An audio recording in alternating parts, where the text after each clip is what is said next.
श्री सद्गुरु परमात्मने नमः। कहते हैं जिसकी जितनी श्रद्धा गुरु में होती है उतनी उसकी आध्यात्मिक उन्नति होती है। गुरु में श्रद्धा बढ़े इसके लिए सर्वप्रथम गुरु जी की बातों का पालन शिष्यों को करना चाहिए। आज्ञा सम नहीं साहिब सेवा, गुरु की आज्ञा पालना ये हर शिष्य का कर्तव्य होता है। और जितना गुरु की आज्ञा पालन हम करते हैं उतनी गुरुचरणों में हमारी श्रद्धा बढ़ती है, क्योंकि गुरु जी जो भी आज्ञा देते हैं वो शिष्य की भलाई के लिए होती है और उसमें उसके किसी न किसी शत्रु यानी उसके दुर्गुणों का नाश होता है। अब कम होते हैं उसके अवगुण और वो तैयार होता है परमात्मा प्राप्ति के मार्ग के लिए। इसके अलावा गुरुदेव ने हमें दीक्षा के दिन जो नियम दिया था पंचामृत का पाठ, उसमें भी गुरु भक्ति योग और गुरु गीता का पाठ तो सभी को अवश्य करना चाहिए। पंचामृत का पांचों जो पुस्तक हैं उनके 1 से 2 पन्ने रोज हमें पढ़ने चाहिए। हर पुस्तक का अलग अलग अपना ध्येय है, संयम, वैराग्य, गुरु भक्ति, गुरु में श्रद्धा और संसार की परिस्थितियों में अपने आत्मस्वरूप में स्थित रहने का अभ्यास, इसके लिए जीवन रसायन। इन पुस्तकों के पाठ से हम गुरु की सीख को अपने जीवन में लाते हैं। तो जितना ही हम गुरु जी की बातों का पालन करते हैं हम अपने दुर्गुणों पे विजय प्राप्त करते हैं और ईश्वर प्राप्ति के मार्ग पे अग्रसर होते जाते हैं। लेकिन गुरु में जब भक्ति बढ़ाने की बात आती है तो गुरु भक्ति योग और गुरु गीता का पाठ विशेष रूप से गुरु जी ने कहा है।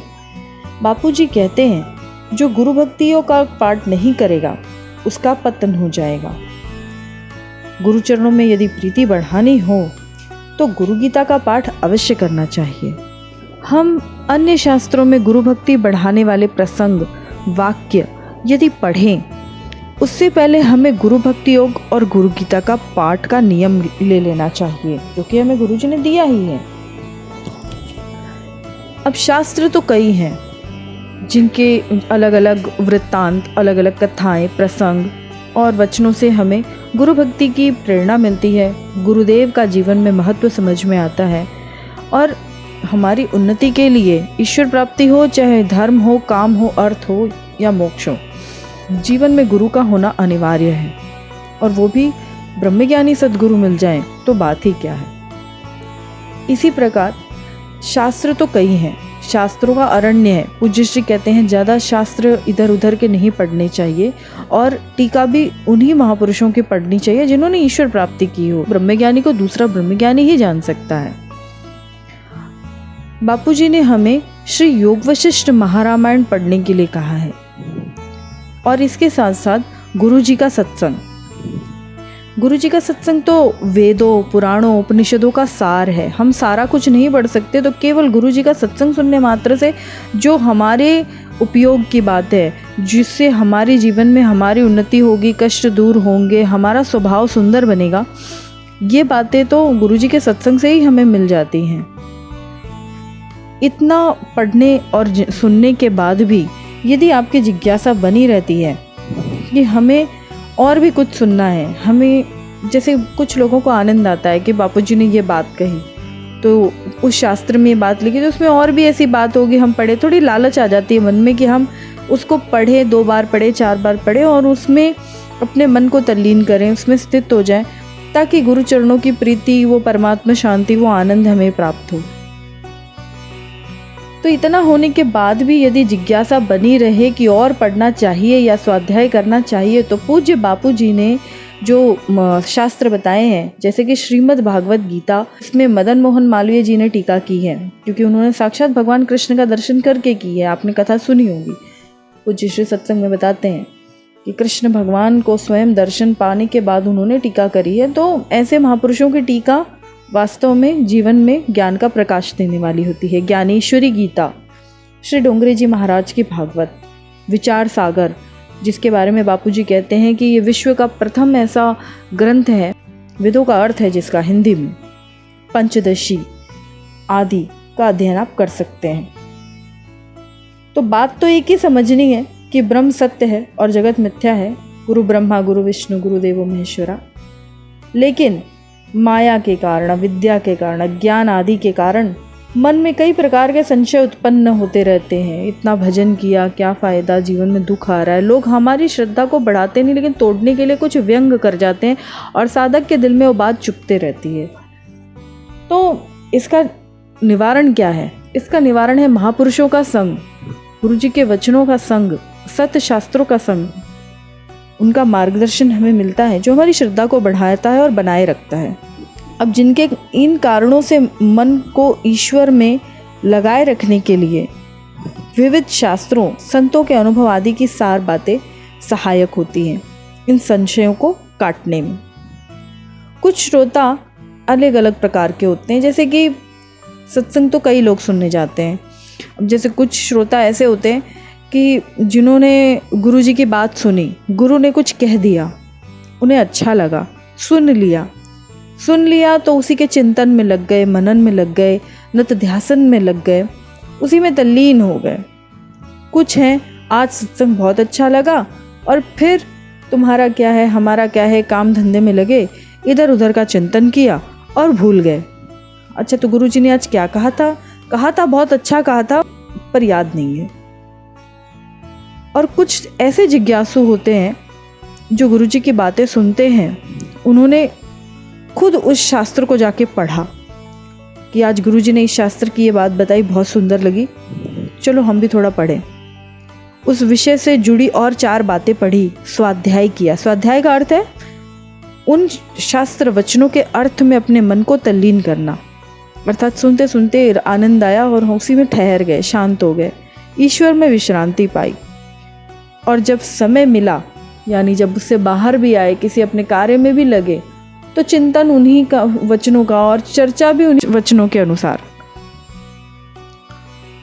तो इस प्रकार से सत्संग का साधन को हम जीवन में परमात्मा शांति के लिए और अपने संशय निवारण के लिए, अपनी भक्ति श्रद्धा को बढ़ाने के लिए, अपने भावों को, विचारों को पवित्र करने के लिए, पूरे जीवन को ईश्वर में बनाने के लिए, अपने चिंतन को, अपने हृदय को ईश्वर में बनाने के लिए इस साधन का हम अपना सकते हैं, सदुपयोग कर सकते हैं।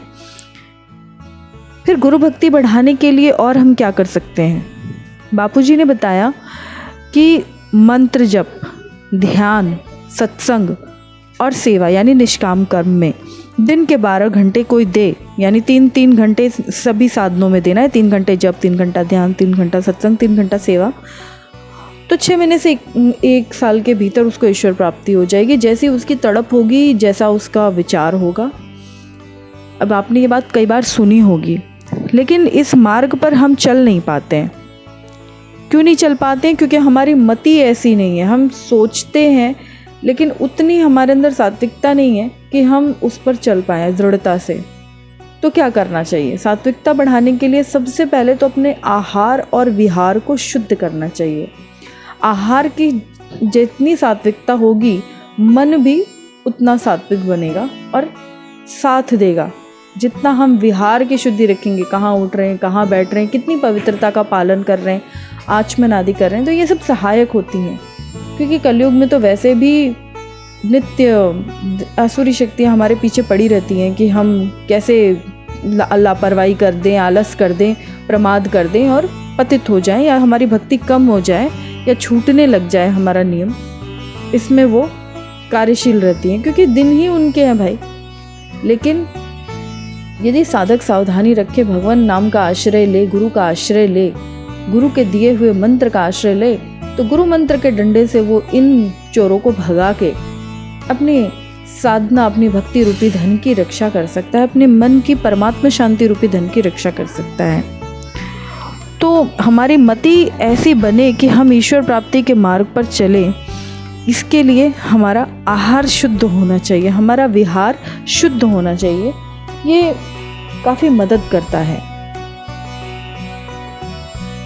तो जब मन में कोई विचार बार बार आता है कि हम ये कार्य करें, ये करें, फिर ऐसा मन में विचार होता है कि अब हमको ये करना ही है, तो वो संकल्प बन जाता है और देर से बेर जब मन में संकल्प उठ गया और हमने उसको काटने का संकल्प नहीं किया कि अरे अभी नहीं करते बाद में करते हैं, ऐसा काटने का संकल्प नहीं किया, बस करना ही है, तो वो संकल्प पूरा भी हो जाता है, बापूजी कहते हैं।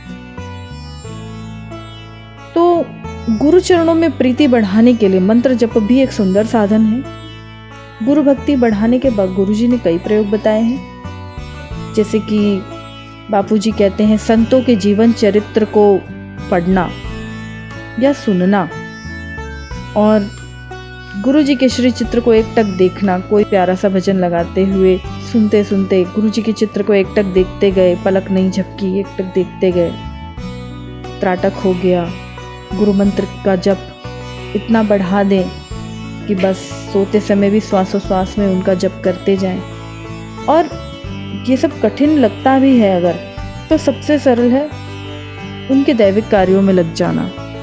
हालांकि सेवा सबसे धर्म कठोरा, क्योंकि इसमें कई तितिक्षाएं भी आती हैं, कई परीक्षाएं भी आती हैं, परिस्थितियां भी आती हैं, कभी अपना मन ही आगे पीछे होता है, तब पर भी दैविक कार्यों में लग जाना, निष्काम भाव से कर्म करना, हम जो भी कर रहे हैं ईश्वर के लिए कर रहे हैं, और सात्विक आहार विहार करना, ये बहुत मदद करता है।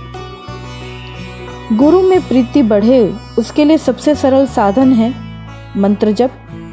संत भी कई बार बताते हैं कि उन्होंने अपने गुरु से कैसे निभाया है। श्री भक्तमाल जी में वो वर्णन आता है। तो गुरुदेव के सत्संग में कई बार हमें इस विषय पर मार्गदर्शन दिया है। तो हम एक एक साधनों को डिस्कस कर सकते हैं, मतलब उन साधन के डिटेल में जाएं कि सत्संग का क्या महत्व है, मंत्र जप की कितनी महिमा बताई है शास्त्रों ने, संतों ने, कैसे करना चाहिए। हालांकि हम जानते हैं, लेकिन बार बार सुनने में रस आता है, क्योंकि वो बात हमें ईश्वर से जोड़ती है। और कई बार हमें कुछ नई बातें पता चल जाती हैं। एक ही बात को 10 अलग अलग ढंग से कहने से पता नहीं कौन से ढंग से कही हुई बात हमारे मन को भा जाए। उस मार्ग पर चल तो रहे हैं, लेकिन तत्परता से चल पड़े, हमारा जप बढ़ जाए, हमारा अनुष्ठान हो जाए, हमारी उपासना, हमारे मन के विक्षेप को दूर करने के लिए ज्ञान गुरु का काम आ जाए। तो ये सारी चीज़ें हैं, तो हम यहाँ पे ये चीज़ें डिस्कस कर सकते हैं। यदि आप चाहते हैं कि अगला टॉपिक हम मंत्र जप महिमा रखें या सत्संग महिमा रखें या गुरु का जीवन में क्या महत्व है, इस विषय पे हम डिस्कस करें। हालांकि आपको ऐसा लग रहा होगा कि ये तो हम जानते हैं, पर शास्त्रों में ये बातें इतनी सुंदर ढंग से अलग अलग तरीके से बताई हैं, गुरुजी ने भी अलग अलग ढंग से बताई हैं कि हमको काफ़ी कुछ नया भी पता चलता है और हमारी श्रद्धा भी बढ़ती है। तो आप कमेंट कीजिए, उस हिसाब से अगला पॉडकास्ट हम बनाएंगे।